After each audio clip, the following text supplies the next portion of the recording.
I'm actually academic at the University of Stellenbosch. I'm a professor of physics.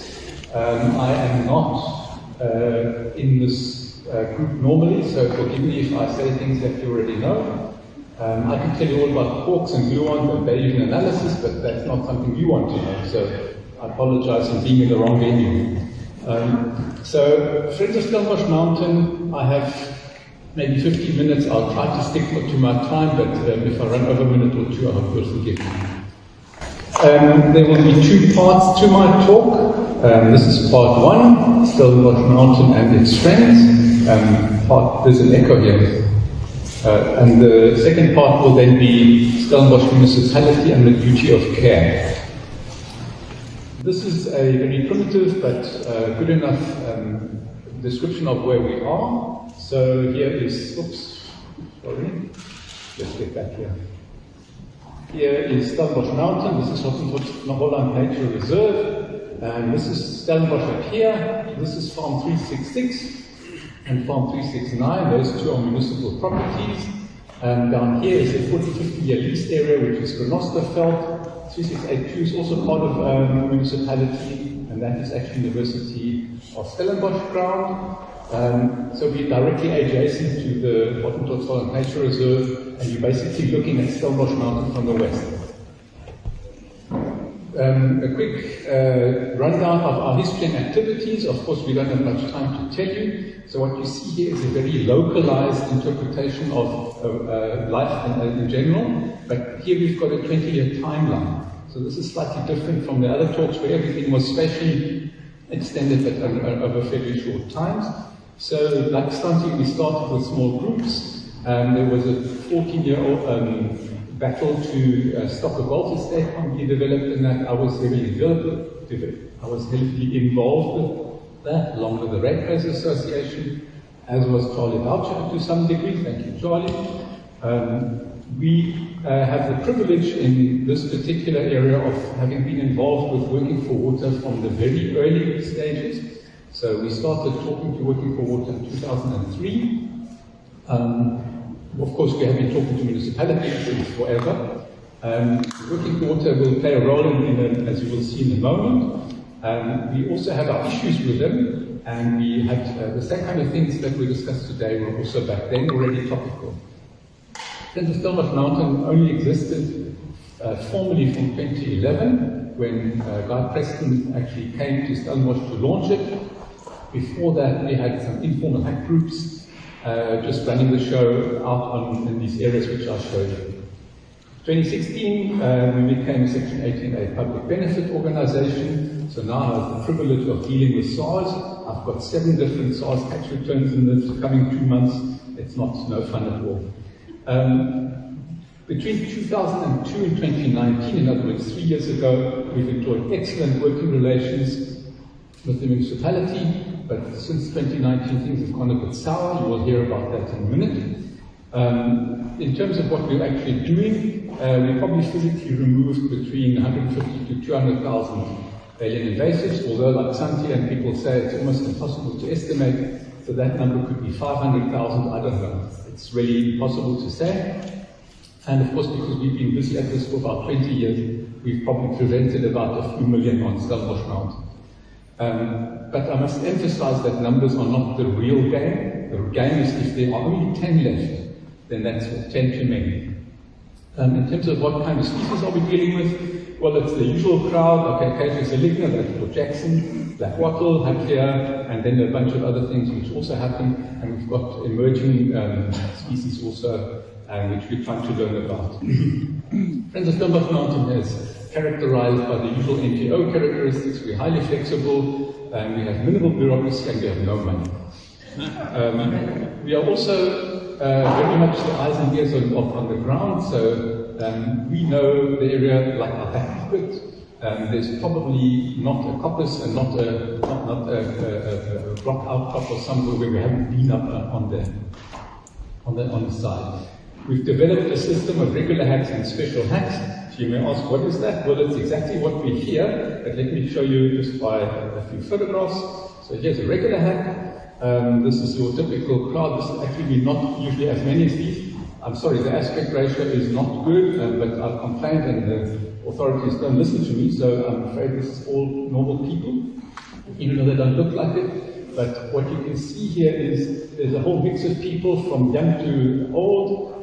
Mostly of them are maybe not so fit. So these are the kind of people that you invite to come to the bottom, the lower slopes, and they hack for 2 hours on a Saturday morning, and they have tea and they go home and everybody has had a wonderful time. But in time we found out that if you look in the background there are the higher slopes, and that's where the more demanding work is. And so this is the special hack. So you invite a bunch of people, in this case all risk people, and they come, they help you, and everybody has a good time. As you can see here, it was a rainy day, and so we're not looking at our best. Okay, so I can only give you one tiny sliver of what we've been doing in the last 20 years. Obviously, there's a lot of things that happened. So let me just take you to what happened in terms of Hatay Sirisia. As you see in the background here, that is part of the cliff face of the mountain. This is all of it, the Stellenbosch mountain. If you can see, the peak is 1171 meters. The top part is a high plateau. You can't see it from the bottom, of course. Then you have about 300 meters of worth of cliffs. Then at 600 meters here, I'm afraid this is almost unreadable, but here at 600 meters, this is a bunch of rocky outcrops. And then below 400 meters, we have the lower slopes, and down here you have human habitation. So why is it important? Well, until 2004, when I arrived on the scene, there was nothing going on, except there were a lot of hackers already. So I arrived and I didn't know a thing about botany, and I just saw these funny things happening there, and I said, what is this? And it turned out that they're invasive. So the mountainside was basically covered in hack here if you go back 20 years. In 2003, I was the contractors working for water. We worked closely with the municipality, and we said, please, can you come and help us? And working for water at that point was also getting into the gear of and so on. So they brought out their teams, and in March 2004, and this date is really important, March 2004, working for water brought out a team for the top, so that they went to the high plateaus and they had a bunch of people, a second team at the bottom. And that work was done while I was in the United States on a sabbatical, so I didn't know about this. And then I got a message from South Africa that the mountain was burning. This was the beginning of April 2004, and I was quite depressed because, of course, we know the cycle of Hakia, and we thought all our work was for nothing. It turns out we're the luckiest people on earth because this work had been done just a few weeks before the mountain fire. And the consequence of that was all the Hakia seed had opened and all the seed burned and the Hakia were all gone. It can't be better than that. So we're really, really fortunate there. So what was the result? We relaxed and we thought we'd won the battle. So between 2005 and 2010, we basically didn't pay much attention. I kept walking the mountain, I kept looking for Hakia, and I couldn't find any. So we said, okay, the Hakia are gone. Praise be God. Okay, let's do some other stuff. We've got lots of other things to worry about. What? That was not true, because what happened is, the one team was busy up here, another team was busy down there, a few of the hackers were forgotten in the middle. And that's the kind of thing I need to tell you, is you can clear them out of 100,000 hackers if you forget 5, and you then wait 20 years, then they come all back. So it's not good enough to do it once. If you don't have this thing about eradication, as part of control and eradication, then you are going to just keep redoing the same job again and again. So this is now, since 2018, we woke up again, we said, my God, so they're coming back. And since then we've focused very much more on the middle slopes, so we're very active in this region here now, where we used to spend a lot of time at the bottom. Also work, of course, productively, but we're now back here, and then of course up here, that is also coming back.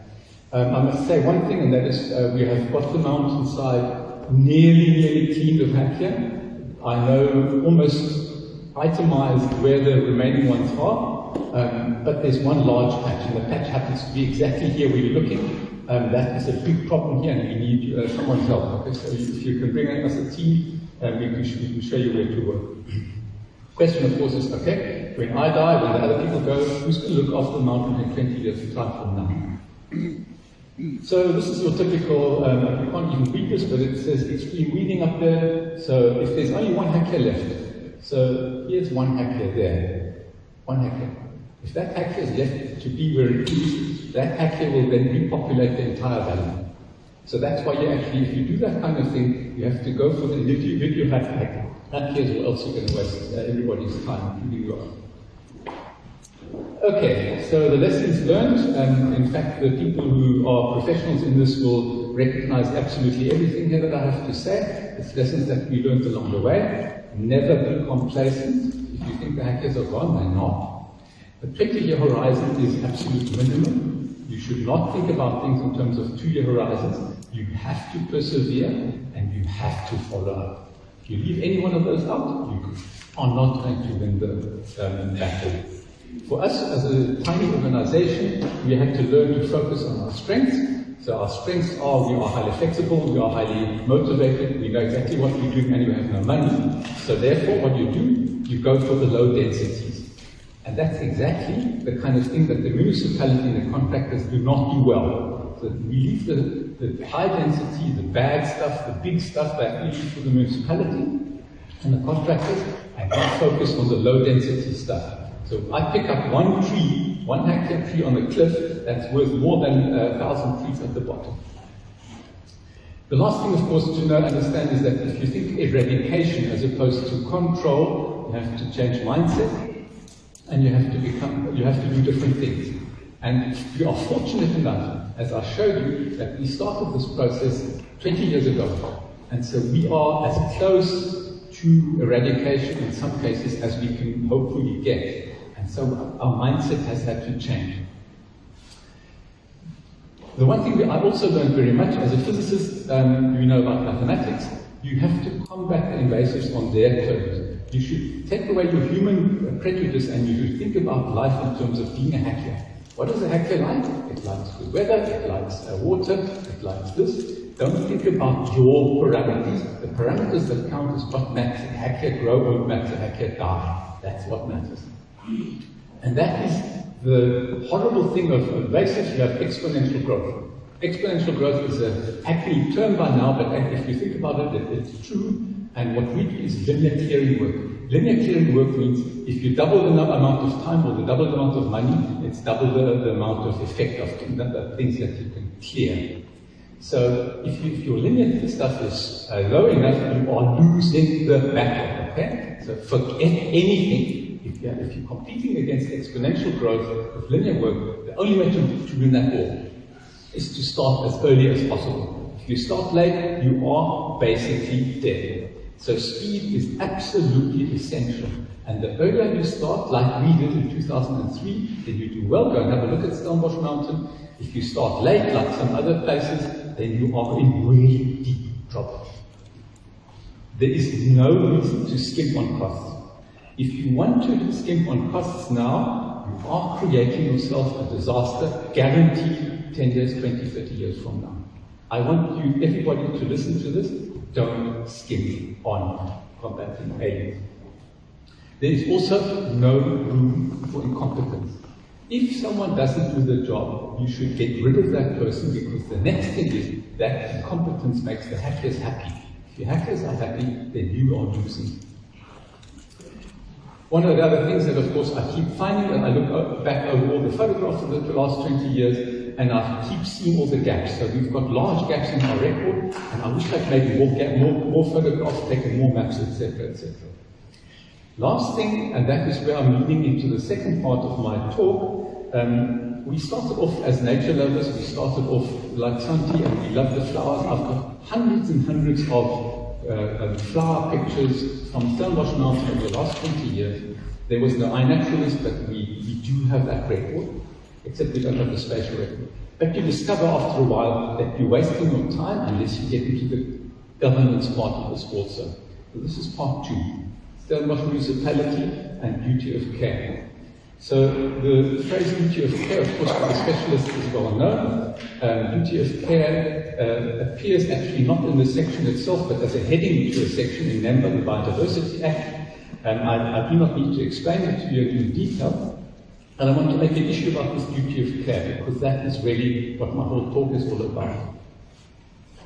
So this is a single slide with a lot of information, and I'm not even going to try to go through all of it. You can go back and read it all if you want to later. We've got a little very primitive website going, and on fsmountain.org, and you can go to the monthly blog of March 2021 and May 2020, and the stuff that I'm telling you here is in there in more detail, except of course there are updates since then. So in the table here, you see just a list of the kind of tenders and contracts that are part of the problem, and top of the list here is the NRM contract, 40.26 million rand. That was supposed to have been awarded and was awarded in 2019 for 3 years worth of work. That tender, that NRM contract led to the tender BSM 719, which is a municipal tender based on NRM money. So the first year they used a bit of that money and they started working. Then it was terminated, that tender 719, and 1 year later a second tender 10220 was put in its place with presumably municipal money, we don't know. The last two items I just want to tell you, ignore for the moment, but this is the kind of money that is presently in the budget of Stellenbosch municipality for environmental implementation. The last thing, and again I can't tell you much about it, there is one court case here, there's one court case here, there are 1 or 2 or 3 disciplinary cases going on. It's a big, huge mess. Part of the problem here is then also the mess is not stopping, so we continually now witnessing illegal logging in municipal plantations. The amount of money lost to the municipality runs from anything from 800,000 rand to 2 million rand, and then you have other things like, just in the last 2 months of last year, they spent 300,000 rand on some completely trivial tasks. This I can't, again, tell you in any detail, so here is the facsimile of a letter written to the contractors, which of course I again can't explain to you, but the contractors were basically told to get out of here because the municipality cancelled the NRM contract and they were not going to get any of their money and they should please just reapply for the next tender. I show this not to explain the whole complicated mess to you, I only want to show it to you to remind you that if you do that kind of thing, it's on record, and so here's a quote from that. That quote is now referred back to the department DFFE, and DFFE is now requested to go back to these letters and to investigate, because what's going on here is a direct reference to NRM contracts. NRM contracts have very specific prescriptions, processes, etc. And the claim is made here that the Stellenbosch tender is not compliant with the DFFE conditions. Well, if that is true, well, then let DFFE investigate. So this is a direct request. Why don't you take this letter and you find out what is true about it and what is not true.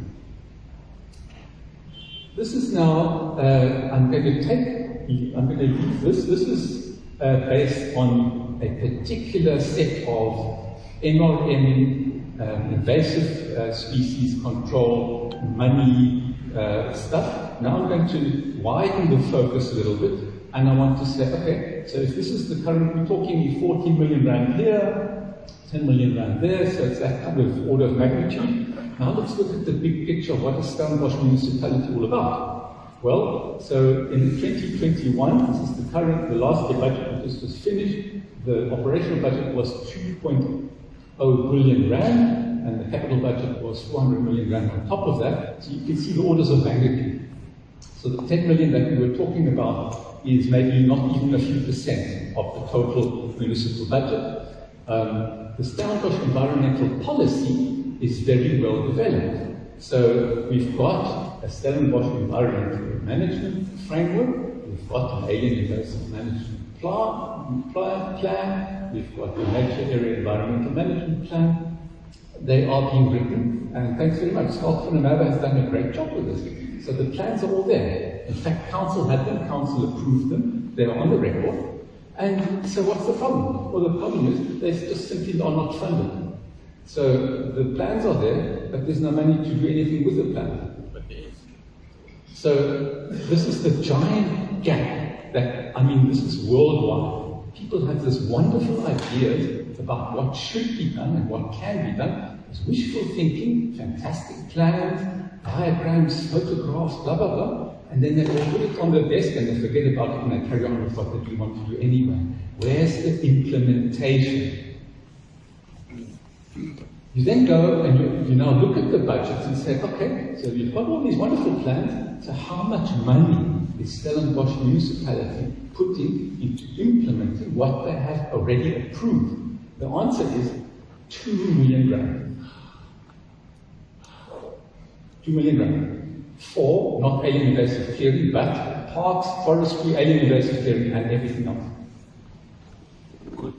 So the allocation of the operational budget, so we're not talking human resources, we are talking the amount available for invasives, 4 million rand. Compare 4 to 2,000. Would you kindly do that? So can you see what the problem is? So there is really a giant discrepancy between what people think should be done and what is actually done. Now let's look at the actual human resources part. And at this point, I'm now going to change tack and I'm going to say the department of the is okay, let me pick up. So here is part of an organogram. So the organogram is 2017. It was again approved by council. It is operational. It runs over 110 pages. And one of these 110 pages of organograms, so you've got this giant tree of posts and da-da-da. Everything is defined, fantastic. It's really well done. Okay? This is one page of it. And this page happens to run about the subsection environmental management implementation. This is the people that do that work which we have been talking about all day. This is one page out of 110. So here you can see, okay, you can count the boxes. So if you count the boxes, I'm not going to do that for you, but this is the result that you get. The boxes give you 37 permanent posts. We're talking 2017. And the other subsections, okay, which I haven't shown you, is another 8 posts. So this is all within the Department of Community Services. So you've got 37 permanent posts plus 8 permanent. But then you go and you look at the Human Resources Report 2 years later, this is 2019 here, and they only show that 18 permanent posts are filled. Wait, so what's the difference here? So you've got 37 and 18 are filled, so where are the other 17 posts? Oh, they didn't fund them. What does that tell you? So the whole community services, of which these 37 plus 8 are a part, runs to 208 permanent posts plus 192. This is just an extract from that report, it's not complete. But can you see what's going on here? The priorities of the municipality are somewhere else. This is not a priority because after all you can have 18 people who are supposed to run the entire show, and the other 200 posts and the other 1,000 posts are for something else. So sports and parks and libraries and everything's great, but can you see the problem? If you spend twice as much money on planting flower beds inside the streets here as you spend on the municipal nature area, what will the result be? So here is the formal state of functions and duties of the chief of that section, Superintendent Environmental Management Implementation. You see the word implementation here. Remember, implementation is the stuff that we always forget if you are an administrator. This is true. We always love our plans, we love our monthly reports, we love our spreadsheets, we love that stuff. But the guys out there, they are the low class, they're the idiots who do the work. Okay? It's better to sit in an office, right? Okay, so this guy is the guy who's actually supposed to do the work. Okay? Look at his duties. Implement management, invasive, fire pollution, erosion, reserve management, protected areas, river management, rehabilitation, law enforcement, environmental education. Did you see that? And then you see all of that stuff he's got to do for 3,000 hectares worth of municipal nature area. He's got like all this stuff to do. He's only got 18 posts filled. And you know, if you want to make a career, you better not take this job, okay? Because people don't think very highly of you. This is true. Now let me contrast you to this with something else. I'm also busy. I'm part of the Municipal Mobility Forum. So I've been busy in public transport and things issues since I came to Stellenbosch in 2000. So I was part of the task team looking at that in 2000 already. So here is a so-called Comprehensive Integrated Transport Plan, 2012 CITP. Now the CITP, so the big plans are the IDP, the Municipal Spatial Development Framework, the CITP, and the Special Environmental Management Framework. Those are the big four. This is one of the big four. So what stands in the big four? This thing was put out for 2 million rand on the consultant. Remember, we just spent 2 million rand on the entire nature area. So here, a single consultant doing a really bad job gets also 2 million rand. So what did this consultant do? They spent a year and a half doing something which I consider to be not very good. This is the final table of that report of the CITP, which is supposed to govern Stellenbosch municipality strategy in terms of roads and public transport for the next 20 years. So the table here is in millions of rands. So unfortunately you can't read it. I can hardly read it from here, but I can assure you the following.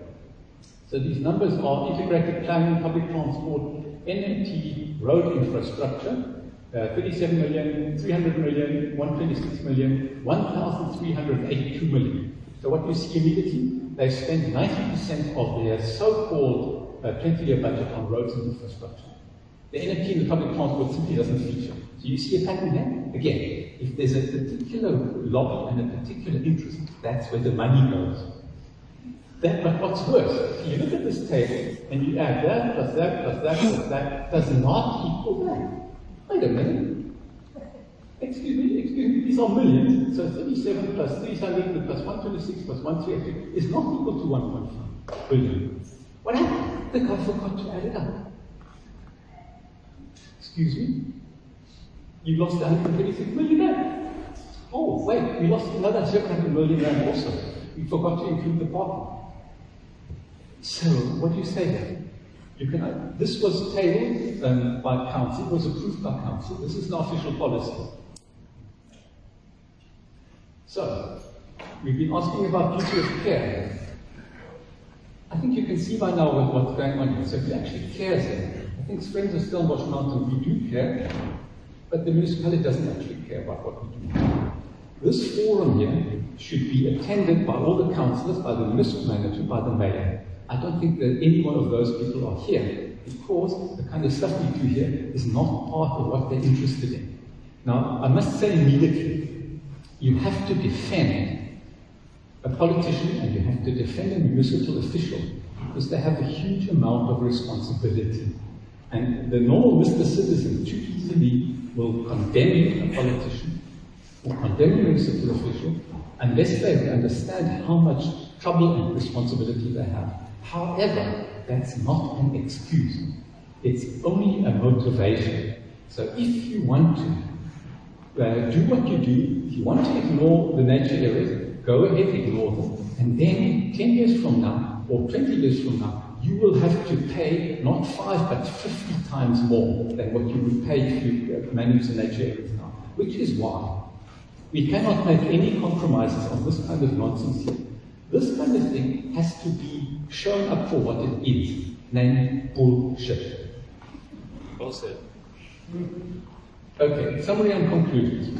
FSM has a long and consistent track record. I think we know our stuff. We have no money, but we've got a lot of knowledge. The quality and control of the allocation method is not negotiable. So what Louise did here and what other people did here is that kind of stuff is not just, oh, it's your opinion, my opinion. I'm sorry, it's not about opinion. This is how things work and this is how things do not work. So we, as a group here, we all know that we have a common enemy. The enemies are not the municipality. The enemy is alien invasives. The enemy is also not a person, but complacency. The enemy is not a councillor, but ignorance. The enemy is not the fact that there's pressure on them. The enemy is greed and corruption.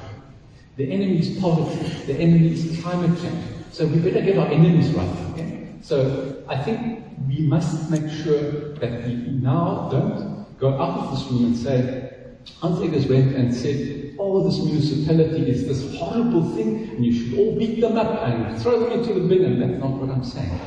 What I'm saying is, the municipality should wake up. It's not a poor municipality at all. I showed you the budget, I showed you the amount of mistakes they made, I showed you the budget problems, but we will work with them, and we have to convert them, not beat them up.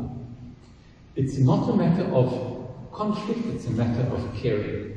But that's why we actually went, Friends of Stellenbosch Mountain in March 2021, we wrote a letter to the EFFE saying we have lodged a formal complaint and we requested that the whole of Stellenbosch municipality be put under an environmental directive, which is why we're very, very grateful that they came, and we hope they now do their job. Okay? So just like I'm doing my job, I hope that Stian now does his job, and Kay, and I hope you do your job now. Your job is now, you should enforce number and duty of care after what we've given you.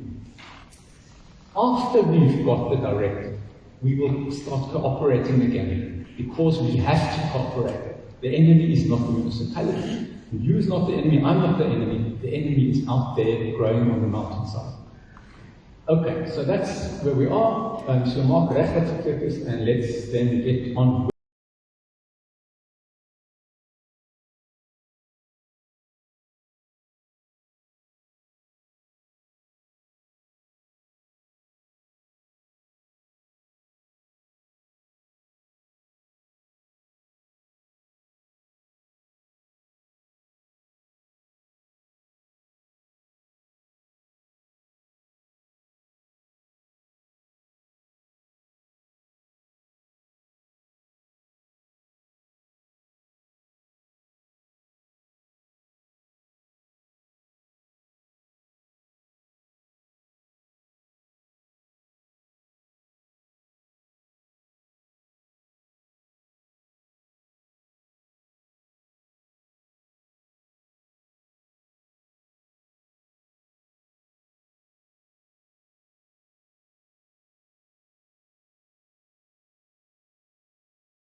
With the job. So I've got a bunch of additional slides if you want to see them, but that's the end of my talk. So here's all the other stuff.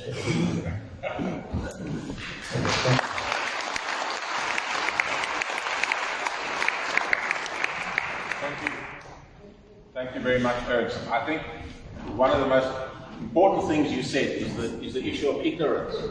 And in my book, the issue of ignorance needs to start with exactly that duty of care. There are too many people in decision-making positions out there who don't understand the concept. And that's my personal 10 cents worth. Are there any questions for Ernst? Hans. Hans. Oh, sorry, Hans. My apologies. Hans, thank you very much. That was very clear and very well Will you get the mic, please? Hans, my name's Andy Cornell, and we've got an 800-hectare farm in... And just hang on, everybody wants to hear, please, thank you. Okay.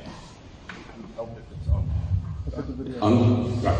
Thank you very much. We've got 800 hectares, which 5-6 years ago was almost clear of Hakia, and we've neglected it, and there's now Hakia is not just enemy, it's overridden. We've managed to clear fell a few little pieces, but the effort really hasn't been good. You spoke of taking photographs. Can you give guidance on, did you take photographs regularly at the exact same spot from the same place, or how did you manage that? How do you motivate people by showing change? How do you show that you're actually doing something with your back? I did not take enough photographs. I didn't take nearly enough photographs. If I'd realized then what I need now, I would have taken a lot more photographs. So what would you advise us? And the answer was Santi. So the answer is, The first answer is you are fighting a very bad battle trying to get people who are sitting in offices all day to understand what we're talking about. They don't understand. They can't understand. They're sitting in their office.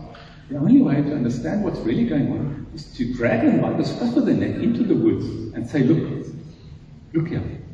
Can you see? Look here. And you must drag them once a month, because coming once, ach maar, dis maar net bome, dis groen, wat is die probleem?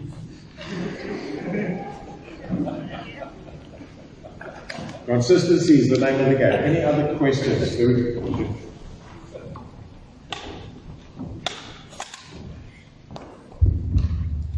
One question.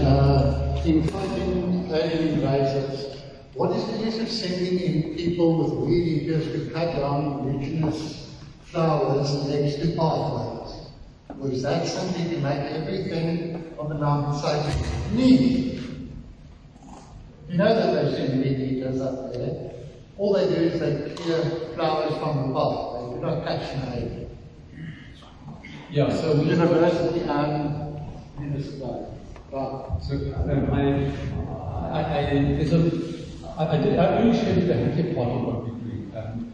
We've been doing integrated management of farms since 1969 for 20 years, so I can tell you almost everything about everything there is to say about those farms, except I'm ignorant when it comes to lots of science. So part of the problem is we have very finite resources, and so you build up a hierarchy of problems. So some of the stuff is really, really bad, some of the stuff is horribly bad, some of the stuff is a bit bad. And you then have to categorize and prioritize what you do. And so, as I explained here, we started off by saying, okay, I'm going to solve a few hectares. Then you discover there's a bigger problem. Then you do that, then you discover there's an even bigger problem. Now we're up to municipal budget level. So you go up and up and up, and you deal with that problem if you can, because everything else at the bottom is a waste of time until you solve that problem. So now we have to deal with ignorant machinery operators doing things by the roadside. So if I spent my whole time, 24 hours, running after people who are stupid, people who are ignorant, if I raas, as ek met elke liewe fietsryer raas wat sy ding doen, if I split, I just waste my time and I don't get to the top. So I prioritize. And there's, for example, one particular, there are 2 or 3 of the adjacent smallholdings that have been systematically abusing the water coming from the river. I have not dealt with them in 20 years. Simply why? Because I don't have the time. Any other questions for her? There we go, in the front, please.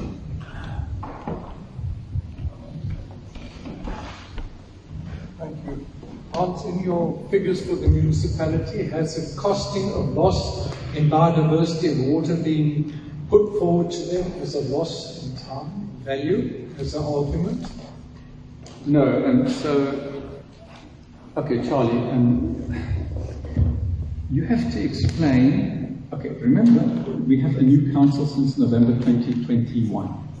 In the new council, I don't know the exact figures, but I assume about half of the councils are new.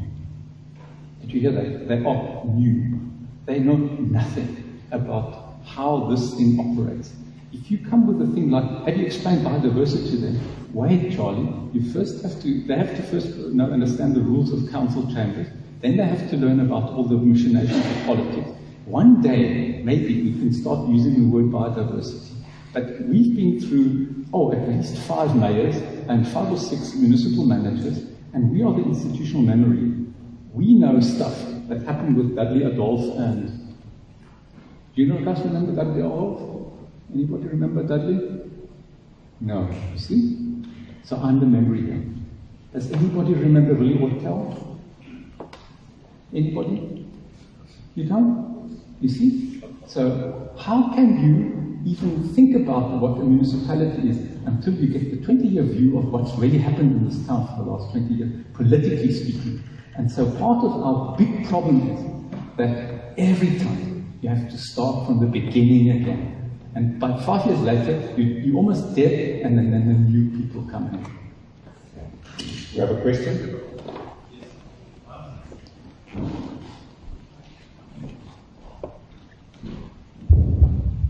Yes, once have you been using biocontrol on the hackers? So, Biocontrol. Biocontrol? Yes. have I been using it on the hacker? Yes, I didn't hear you mention anything. Oh, okay, there's one line in this presentation somewhere. So the answer is, there is, the weasel is up there, and we know. I am not very impressed by our control and hack here. So, our control, I'm gone. I'm suddenly gone. Hello? Okay, so I just from my 10-year experience, Hackea is slowed down a little bit by the biocontrol, but it hasn't done much for us. We have had to go mechanical. Lady?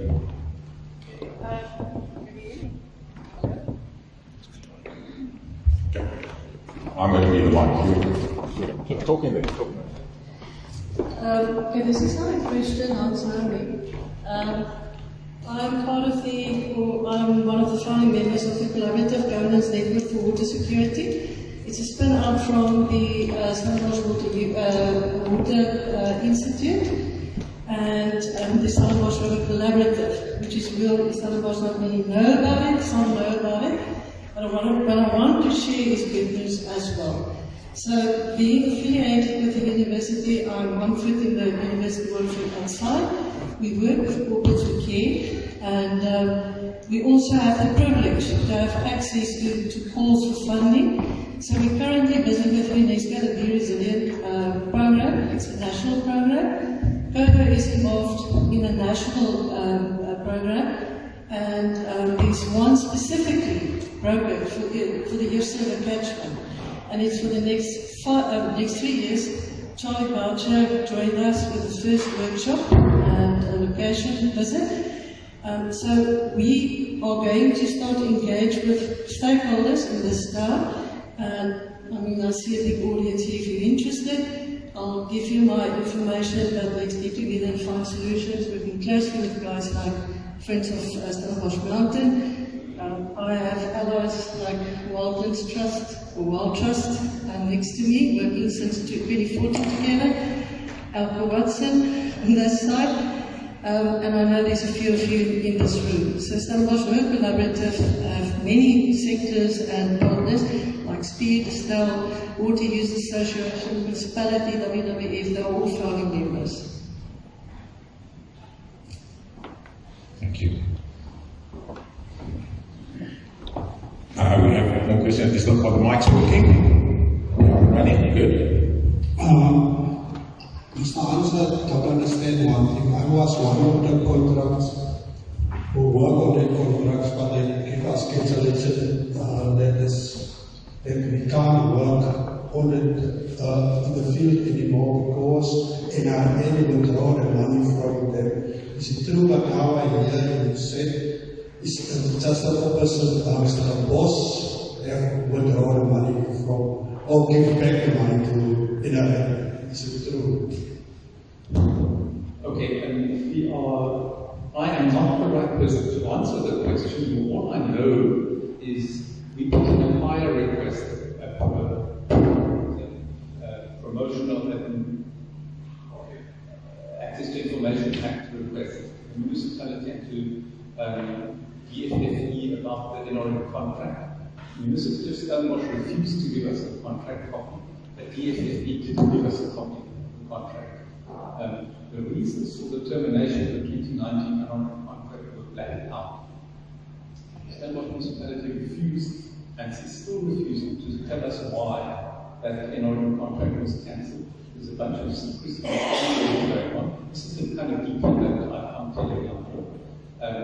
The cancellation of the 2719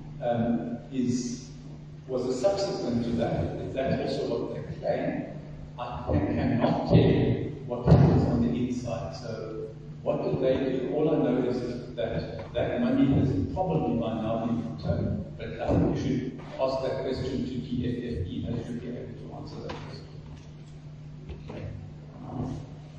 We have another question right at the back from the gentleman.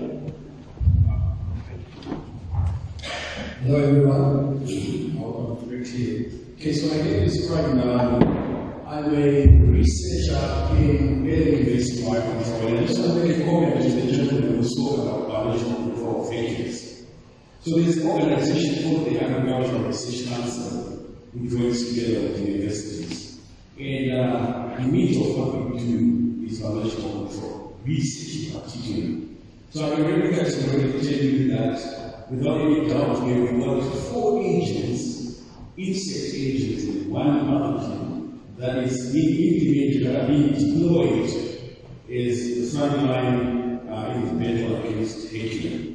So when you look at these environmental weeds, these wood trees, these are environmental weeds which are a big problem. But I cannot invoke any other method other than biological control that is responsible for reducing the potential of these species in terms of their proliferation. If you had been for biological control, then the environment would be something else. So, if you want to know more about biological control, I want to invite you to get in touch with us at the Agricultural Research Council, and we have a biocontrol unit that deals specifically with research in biological control. And we're getting with the Department of Environmental Affairs. They have teams that are actually in the field, releasing agents, and basically distributing whatever they distribute to manage this problem. Mechanical control, yes, but it is not as effective as ecological management. When you look at biological control, you look at the biology of the species itself. It's an exotic species that you're trying to control. You're trying to restore the balance in nature. That's why when you get into the paper, you see that you have carnivores and grazers. If you didn't have carnivores, it means that the grazers would actually overeat the grass to their own extinction. So the idea behind bringing natural enemies is to restore that ecological balance. So that is the job that biocontrol has. First of all, I think one of the great things of a forum like this is that this kind of connection is established. So yes, I will definitely thank you for making a comment and for replying to take it up. I can just comment on the following. My experience is my experience. So why is my experience different from yours experience? Well, the only reason I can possibly think about. So for us, biological control and our hacker on Stellenbosch Mountain does not seem to be very important. So what's the difference? Well, I think there's one difference that may be important. We are now at this stage where we're talking a few dozen, maybe a few hundred hectares on the entire mountainside. So the density is really low. And I don't think biological control works all that well if the biological agent doesn't find any hosts, then of course it doesn't multiply. So I think one of the issues to consider in this discussion would be density. Great, thank you very much for this. Once again, it's this type of engagement which is so important. So, Hans, thank you very much. Thank you very much for the fantastic.